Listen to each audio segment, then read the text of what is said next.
Hello and welcome to Headline Buster, brought to you by The Point. I'm Li Xin. In this series, I dissect stories that are making headlines around the world and talk to my guests to make up for the missing, some deliberately, pieces of the puzzle. So join me in real time by sending us your comments or questions via the CGTN page on Twitter, Facebook, YouTube, Weibo, or WeChat.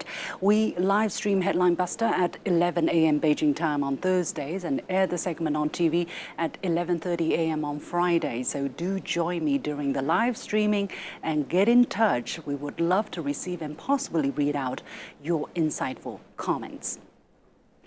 Selfishness can be such a radioactive topic. Imagine a country, especially one that has received your help during times of nuclear disaster, tells you unashamedly, and that's the irony of it all, that is going to release radioactive water in the ocean, which you share too, willy-nilly, like it or not. Right, the topic today is about the release of so-called treated water from the damaged nuclear power plants in Fukushima, Japan. Now let's rewind a bit. On March the 11th, 2011, a devastating 9.1 magnitude earthquake wreaked havoc on 3 nuclear reactors at the Fukushima Daiichi nuclear power plant in Japan. A massive amount of water has been used to cool the damaged reactors. Now, 12 years on, what to do with the over 1 million tons of contaminated water before it reaches storage limit? In April 2 years ago, Japan announced it will release the water into the Pacific Ocean after treatment, citing leakage risks and a lack of storage space. The owner of the plants, Tokyo Electric Power Company, or TEPCO, said that an approach called Advanced Liquid Processing System, or ALPS, could extract most radioactive elements from the water. But it admits more than 70% of the treated water would need additional treatment to meet regulatory standards for release. As for the isotopes called tritium and carbon-14, which are difficult to separate from water, Japan's plan is add 100 times seawater to dilute it. Does the plan have scientific merits? Well, scientists are divided on the issue. Some argue that this is a standard practice around the world, the environmental and health risks are minimal, and that the plan is feasible in reducing the risks. Others have warned against its reliability and durability.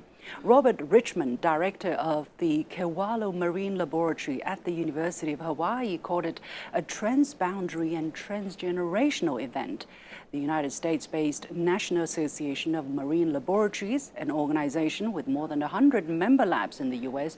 or U.S. territories, released a statement last December opposing the plan, citing a lack of adequate and accurate scientific data supporting Japan's assertion of safety. In a nutshell, the debate is still on, and Japan has yet to produce solid scientific proofs to convince the international community that it's safe to discharge the treated water. Naturally, the plan has caused waves of objections at home and abroad. Hiroshi Kishi, president of JF Zengyorin, a Japanese national fisheries organization, said in 2020, even before the plan was officially announced, "We are dead against a release of contaminated water to the ocean, as it could have a catastrophic impact on the future of Japan's fishing industry." The Japanese capital and the Fukushima region have witnessed countless public protests against the decision. Currently, some 40% of Japanese people, according to surveys, are still against the plan, almost as high as the percentage of those backing it. Japan's Pacific Rim neighbors have been vocal in their objections. Immediately after the plan was announced, China demanded Japan not to go ahead before reaching a consensus with all stakeholders. 2 years on, Japan has struggled to win hearts and minds on the issue, even among its G7 allies. Germany's Environment Minister Steffi Lemke said during a G7 environment meeting in April that "I respect the efforts made by TEPCO and the Japanese government after the nuclear accident, but we cannot welcome the release of the treated water." In the Republic of Korea, over 80% of people are opposed to the discharge, as per a poll published in May, jointly conducted by Japanese and ROK newspapers. The official position of the country, however, has appeared to have changed from one of strong concern to one of acceptance with the change of government. The opposition has criticized the current administration for prioritizing relations with Japan over the health of its people and the environment. Meanwhile, a team of South Korean nuclear safety experts who visited the wrecked power plant in May said further analysis was needed to determine whether the processed water would be safe and whether the system would work long-term. In January this year, 18 Pacific Island countries, which are no stranger to nuclear contamination given the U.S. history of using their territory as nuclear arms testing grounds, issued an op-ed on a premier regional policy forum titled, "Japan must work with the Pacific to find a solution to the Fukushima water release issue. Otherwise, we face disaster." On July the 4th, the International Atomic Energy Agency, the International Nuclear Watchdog, released a final report on the safety of the treated water, claiming that the approach and activities to the discharge of Alps treated water taken by Japan are, quote-unquote, consistent with relevant international safety standards. But how authoritative is this report, which came out 2 years after Japan announced the decision? We will discuss that later in this program. China's foreign ministry said the IAEA report should not be a shield or green light for the decision and continue to call for its suspension. China says if Japan insists on going ahead with the plan, it will have to bear all the consequences. China urges the Japanese side to work with the IAEA to put in place, as soon as possible, a long-term international monitoring mechanism that would involve stakeholders, including Japan's neighboring countries. So, make a decision and then have it endorsed by the United Nations and shove it down the throats of others. Is that the right way to handle a matter involving radioactivity? But how have the media covered the story so far? Let's take a closer look. Surprise, surprise, China, instead of Japan, seems to come under the spotlight. I'm being cynical here, of course. Here is how an American media outlet reported Chinese Ministry of Foreign Affairs spokesperson Wang Wenbing's statement on May the 10th. It's extremely irresponsible of Japan to selfishly put the world at risk, Wang said. But his remarks were labeled false in one episode of VOA's fact-checked video titled, "China Unfairly Slams Japan's Plan to Release Fukushima Wastewater into the Pacific." What are their arguments? According to the IAEA, tritium may present a radiation hazard if inhaled or ingested, but is only harmful to humans in very large doses. In addition, the release of the Fukushima wastewater will take up to 30 years. Compared with the radioactivity already present in the Pacific, the planned annual release is a literal drop in the ocean, 3 Australian scientists wrote assessing Japan's plan. But, as I said, these Australian experts, however numerous they may be, do not represent the whole scientific community. As I mentioned earlier, there are many who are against the idea. As the statement of the National Association of Marine Laboratories points out, the effectiveness of the Alps remains a serious concern due to the absence of critical data. Someone probably hit the nail in the head in the comment section. The comment goes, if China, instead of Japan, would release this treated and safe radioactive water as they have gone through a chain of advanced filters, I wonder if VOA would fact-check the critics. And I'm sure there will be plenty. That sounds true. What is transparency for Japan would have been opacity for China. There would have been international outcry for sure, but hey, Japan is one of us, so let's go soft. Now, it's no secret that China-Japan relations have not been rosy, to put it mildly. So China is always on the lookout for blaming Japan? That's the uber-simplistic narrative we're getting from some media. This piece from AP says just that.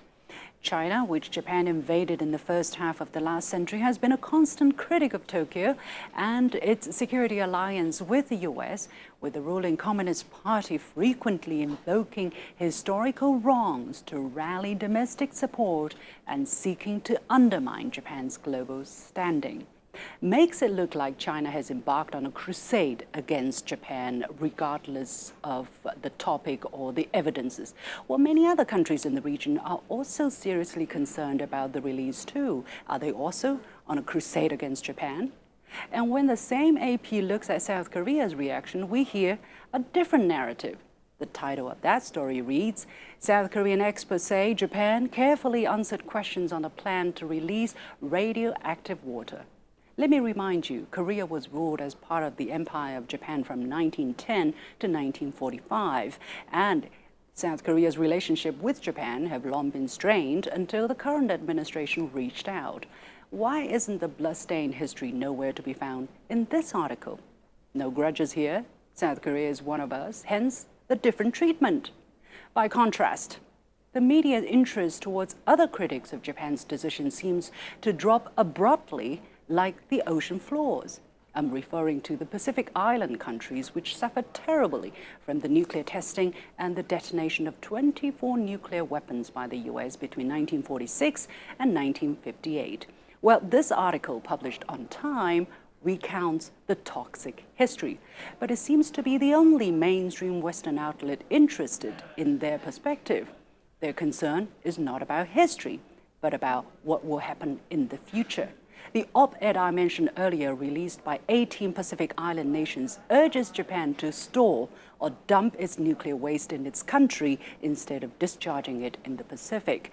Japan's plan, the statement says, is not merely a nuclear safety issue, it's rather a nuclear legacy issue, an ocean, fisheries, environment, biodiversity, climate change, and health issue with the future of our children and their future generations at stake. The Secretary General of the Pacific Islands Forum, a premier regional policy forum, made it very clear the Pacific Islands Forum remains fully committed to addressing strong concerns for the significance of the potential threat of nuclear contamination to the health and security of the Blue Pacific, its people and prospects.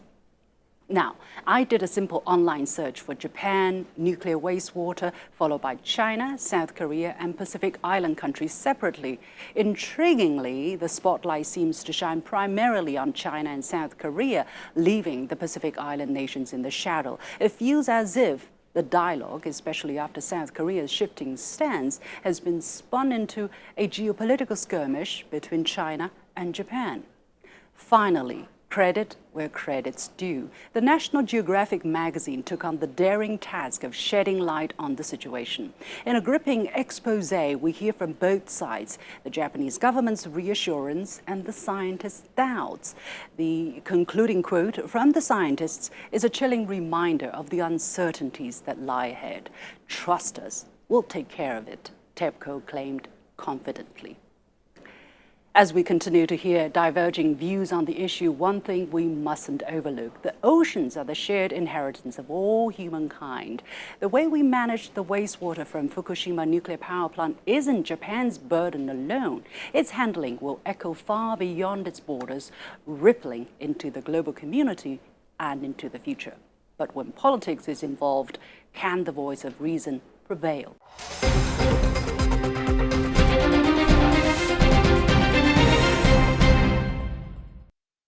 You've been watching Headline Buster, a special segment on The Point with me, Liu Xin, coming to you from Beijing to critique, to look at important media stories on sensitive issues. And today our topic is the planned release of so-called treated water that's contaminated with radioactivity from damaged nuclear power plants from Fukushima, Japan. Now, my guests once again include Professor Chi Ye, who is from Hong Kong University of Science and Technology. He is also professor of the School of Public Policy and Management with Tsinghua University. He is joining us from Guangzhou, southern China. We have Barrett, joining us at 5 o'clock in the morning from Italy, Sorrento, who is former U.S. Department of Energy official, who is now senior advisor to Tokyo Electric Power Company, or TEPCO. Welcome to you. We have Dr. Arjun Makhijani, who is president of the Institute for Energy and Environmental Research, joining us at 11 in the evening from Maryland, the United States. We have, last but not least, Duncan Currie, an international law expert who's joining us from Mauritius, also early in the morning. Thank you very much, gentlemen, for joining us. Professor Chi, let me go with you first. It seems that we have two issues here. One is about politicization of scientific matters. The other is the pure scientific matter of whether or not Japan's plan is reliable and durable. What exactly is China or South Korea and the Pacific Island countries are objecting to? Currently, the release of the so-called treated water into the ocean and is indeed a transnational, transboundary, and transgenerational issue, and it will have a long-term impact on the ecosystems, on the ecology of the ocean, on the human health. I mean, this is more than a scientific issue. It is an issue with ecological, social, and economic dimensions. We all acknowledge that. And issues like this, we must find a consensus. In order to find consensus, we need the scientific research. We need to release the scientific data. We need to have a engaged debate. But so far, we do not see that yet. Indeed, we have seen IAEA to release the report. I think that is just the beginning of it. And we should not take it as the last verdict. And we should take it very seriously and to have a scientific debate and have a debate among the people, among all the stakeholders, all the concerned citizens. That is what is lacking right now. I think the citizens in the world and government are concerned because we do not have this debate yet. We do not have an open, engaged discussion yet. And so we must halt it right now and do not release before we reach that consensus. All right, Mr. Barrett, let me go to you. You are a senior advisor to the TEPCO. You must have been here discussing this topic or hearing about it reported for quite some time now. What is TEPCO's narrative or version of the story? You have tried to communicate with the international community. How come it seems that at least Japan's neighbors, some of Japan's neighbors, are not convinced that the plan is safe and durable?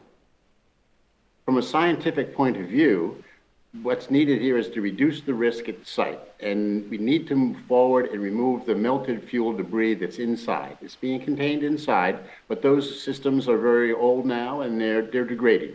So we need to move forward with the fueling. And to do that, we need to make room on the site to be able to remove that fuel. The treated water has been treated, and it needs to be scientifically evaluated. It's been done, that has happened for the last 2 years. It has been reviewed by the International Atomic Energy Agency, as well as by many others. Large Korean delegation visited the site and reviewed the science that's going on there. The radioactivity that's in the treated water is minuscule. It meets all international safety and environmental standards. And it's really gotten difficult, in my point of view, from a geopolitical point of view, where different countries have different relationships, and there's been a difficult past for 100 years. But we need to move forward with the science as to the safety of it, and it is safe, it is environmentally acceptable, and it is a small fraction of what's needed for protection in the future. Professor Makhijani, we've heard this statement from the side of Japan and the TEPCO company. What is the viewpoint from some of the scientists in this field and from the Pacific Island nations, which you have been serving as an independent expert for their recommendations? Right, thank you. I'm one of the 5 expert panel members. We've been looking at this pretty intensively for some time. Our first report to the Pacific Islands Forum was issued last August. I'd be happy to put the link in the chat. We found a host of problems with the science that TEPCO had done. We found they didn't have an accurate idea of what was in the tanks. We found they had no no accurate idea of how they were going to deal with the water in the tanks that have sludges. Would the sludges actually gum up the treatment system? Would it actually work? What would happen if the water wasn't clean enough? Well, they said, we'll simply run it through again and again. How many times? Well, one of the IAEA representatives actually said, well, it could be 300 times. That is not a plan. All right, I will have the other guests to respond to what Dr. Makhijani just said. But Mr. Currie, let me go to you first. You are more of an expert on the legal aspect and, of course, on the environmental aspect. What is your position on this matter, and what do you think is the important messages that are not being heard now? Yeah, thank you. There are two primary issues at stake here. Firstly is the obligation not to pollute areas beyond your jurisdiction, and to ensure that the pollution within your jurisdiction does not spread beyond the area that Japan exercises sovereign rights. In other words, a very clear, very long-standing obligation not to allow pollution to escape from your own country to the high seas or to the waters of another country. Quite honestly, there's absolutely no doubt this obligation will be breached here. There's also a general overarching obligation under the UN Convention on the Law of the Sea, which says states have the obligation to protect and preserve the marine environment, again, not being implemented here. And then the second big concern is the lack of an environmental impact assessment. International law is, again, very clear. When states have reasonable grounds for believing that activities may cause substantial pollution of or significant and harmful changes to the marine environment, they shall assess the potential effect of these activities by conducting an environmental impact assessment. Thank you. Well, let me get back to our American guest, Mr. Barrett. I know you are the minority here. That's why you're particularly appreciated for your being with us and, have the courage to answer all of these tough questions. What are some of the points you want to address, as have been mentioned by our other guests? As I mentioned, the National Association of Marine Laboratories, which is a group of 100 laboratories in the United States or on U.S. territories, they are objecting to the plan. How do you respond to that? I responded by saying that data is now available. It is on the TEPCO website. People can go and see it. Yes, 5-6 years ago, there was information was not provided as much as it should have been. But they released the statement, Mr. Barrett. They released the statement only last December. It was not filed. Yeah. I'm familiar with that process by which that statement came to be. They did look at the regulatory environmental impact statement. I'm one of the scientists that has reviewed this, so it's not easy to mislead me or with numbers. You know that, Mr. Barrett. We've known each other for a long time, right? So I'm a numbers person. I take my numbers extremely seriously.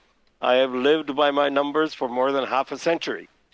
And this regulatory environmental impact statement is seriously flawed, and the IAEA has endorsed a plan based on a seriously flawed environmental impact statement.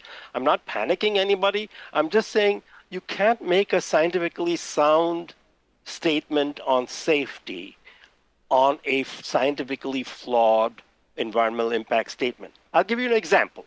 Yes, please. So a recent peer-reviewed paper on tritium impact on carp showed that 500 becquerels per liter, which is 1/3 the level proposed to be discharged after dilution, 500 becquerels per liter would increase the rate of damaged eggs and dead eggs in carp relative to control water. Now, control water doesn't have zero tritium. It has some tritium in it, so it's also polluted. But this is 500 is more. And as you increase that to 5,000, the damage increases significantly, statistically. We presented this to Japan. The most important thing I'd like to say is the expert panel about a year ago suggested that the water could be cleaned and put into concrete. the concrete will stop the tritium and beta. You know that, Mr. Barrett, right? Beta rays from tritium are very weak, so they will be stopped by concrete. Even if the concrete becomes rubble, the tritium beta particles will not get out. So this should be evaluated. It was not evaluated when we first brought it up. TEPCO falsely said, or misleadingly at least said, we've evaluated it when they had evaluated something completely different. Now, concrete would make room faster. I think you should persuade your client to look at it like Barrett. I'd be happy to work with you on that. We have a comment from a viewer who says, by this Anton Zhang, who asks, will the U.S. impose sanctions for a thing like this? Well, I know this is probably, a cynical statement or, asking a question out of cynicism, but in real life situation, Mr. Currie, can the other countries just sit and watch, even if they are objecting to the plan of Japan on a matter that concerns them, obviously? Is there any international mechanism in place or tools that the neighboring countries or Pacific Island countries can take in order to have their say and have their interests protected? Yes, there is. They can take a case to the International Tribunal for the Law of the Sea in Hamburg and request provisional measures. That hearing would take place very quickly, a matter of months. We've seen this before. There was another nuclear case in 2003, when again there was a very short time elapsed between the filing of the case. What if Japan objects to that? What if Japan says, I'm not going? Unfortunately for Japan is a member of the international community. They're a party to the Law of the Sea Convention. And there are 20 judges sitting there in Hamburg waiting to hear the case. It is already paid for by the public purse. Japan would have no alternative. They could fail to show up, but the result of that would be an order against Japan. Right. There are legal tools that can be taken now. Thank you. Well, time is very limited. I'm going to give each and every one of you an opportunity to speak very briefly, 10, 15 seconds, if you will, about the way out of this. Despite the geopolitics, there are real impact, real stakes, real interests at stake for the people in the region. So, Professor Chi, you want to start? Do not release the water right now. Let's have a consultation. Let's have a serious discussion on this. Okay, Mr. Barrett? It's important to the international community to discuss things. I agree with that. But the water is safe and it needs to be released to go forward to reduce the risk for everybody in this globe. Dr. Makhijani, please. The Nuclear Regulatory Authority in Japan should cancel its authorization, and the concrete option should be considered. Safe storage and seismically safe tanks after cleaning the water could also be considered, but concrete could make space faster. It is a safer option and would avoid transboundary and transboundary pollution and dumping on other countries. That's what I think should happen. Okay, Mr. Currie, without having to go to court, what can be done before that? Well, the international law is very clear here. Japan has, number one, an obligation to carry out an environmental impact assessment. It hasn't done so. You will not find the word cumulative impacts addressed in the IAEA study. This is a 30-year process. The impacts will accumulate. They will bioaccumulate in the environment. This hasn't been done, as well as the consultations haven't been carried out. That's the first thing Japan must do, is carry out a full public environmental impact assessment, and then it must implement the international legal requirements. Well, thank you very much. We have to leave it there. We have been talking to Professor Chi from Hong Kong University of Science and Technology, also Professor of the School of Public Policy and Management from Tsinghua University. Joining us from Guangzhou, Mr. Lake Barrett, former U.S. Department of Energy official, and now senior advisor to TEPCO. Dr. Arjun Makhijani, president of the Institute for Energy and Environmental Research, and Duncan Currie, an international law expert. Gentlemen, thank you very much. That's it for this edition of Headline Buster, brought to you by The Point with me, Liu Xin, from the Chinese capital, Beijing. On behalf of the whole team, thank you for watching. As always, you can follow me on Facebook and Twitter using the handle Liu Xin in Beijing. You've got the point, and see you next time.